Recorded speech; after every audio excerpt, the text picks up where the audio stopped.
In the wake of people's movement to preserve the natural ecosystem, Mahabali Umang in the heart of Imphal city lays in a deplorable condition. Impact News reporter Bhakta Taurangbam and camera person Pibo will bring you a special report.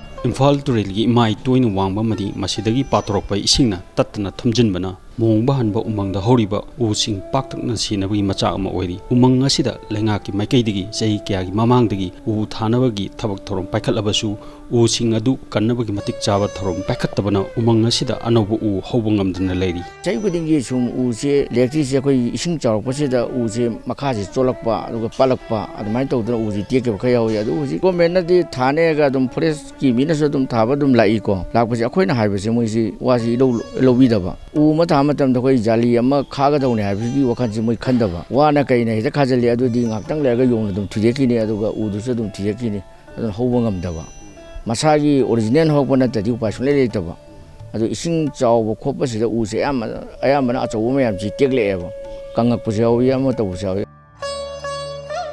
Manipur gi ningthau Maharaja Garib Niwas Myam Hena ningthau pamhai ba haina khangnaba ningthau rel asigi matamdagi lamdam asigi puwari ga yamna naksina lairakliba Imphal city gi manungda leiba amatta ngairaba umang asi ngasidi matam amade hekta mangkiba yabagi phibam da leiri umang gi phibam asina soksilakpadagi umang asida chehi kya mamangdagi lairakliba yongsingi masing hantarakli umang asigi oirakliba phibam asiga mari leirina Mahabali umang da leiriba Thakurbai Hanuman Thakur gi sibari Basaspati mayung Gyaneswar Sharman hai Mahabali umang asi Imphal Turel gi mapan da leiba loinana Turel asidagi hajilakpa isingna umang asi matam ayamata ising thumjili phibam asida umang asida matam kya dagi horakpa ujau kya Mara Patuna Sinabagi Maram Ori, Nakalamaromda, Mamingtagi in the Tabaman Monda, Umang Asida U Tabana, Anobu Using, Hobungam Dabagi, Achobu Maram Ori Haina, Sebari Sinatamlagi. Masia Koina Sunkarmada, Akoye, Turian, Saki areas, Masi Kabira di Sing Jangdana Traga, Mi Jangdanabasi, Kabira di Kitang, Sebo in Mamangi di Kare, Asi Mamang Kaba de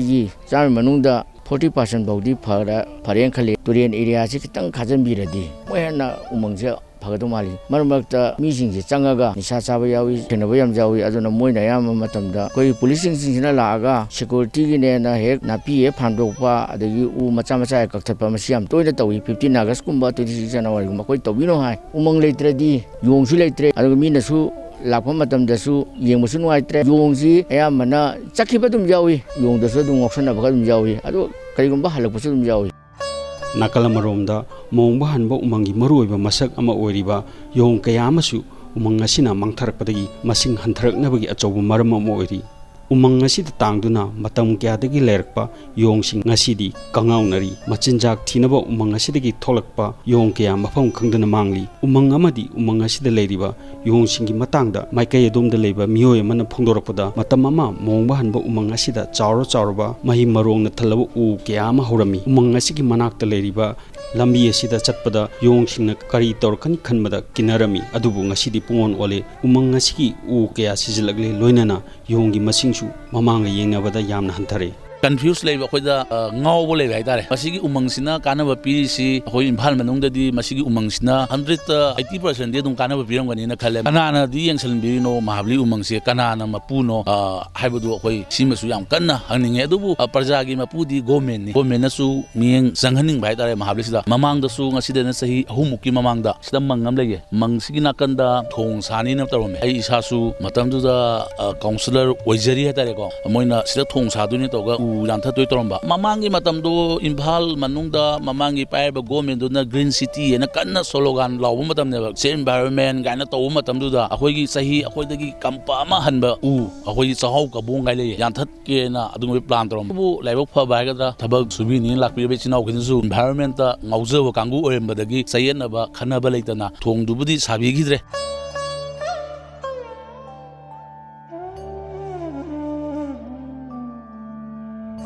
state असि my ओरिबा मोंग हनबा उमंग असि मरी लेनबा सिंगना कन्ननबा अखनबा थबक theorem पाइखन हन्निंगी Chinda उमंग कंची उ थासी हाइन लाउरगा city मनुंग लेरिबा उमंग असि नथैदुन थंबिगनु उमंग असि संगतपियु लोइनना उमंग असि तांगदुना लेरिबा Yong सिंग असि याइफगदबा थबक theorem पाइखतपियु हाइना मियामना थमलगदी 5 feet फौगी वांगबा जाली question बा मसारगा उदो थारमद्रगदी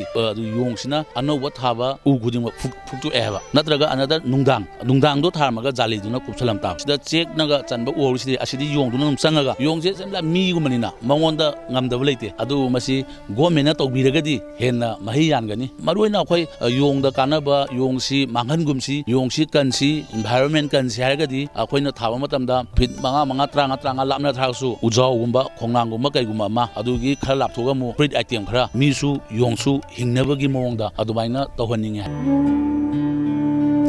Imphal mayonda leiriba mongba hanba umang myamna hena Mahabali Umang haina khangnariba umang asigi fibam noma gi sokchalagli nakalamromda umang asida seidangduna leiriba yong singi masingsu maram kya amadagi hatharagli fibam asida lamdam asigi puariga sagonuna leiraklaba mongba hanba umang amadi masida seidangduna leiriba yong sing asigi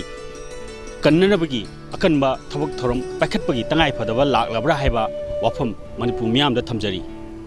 camera person P Bobogaloina Pogdamjariba Bhakta Tarambam Impact News Imphal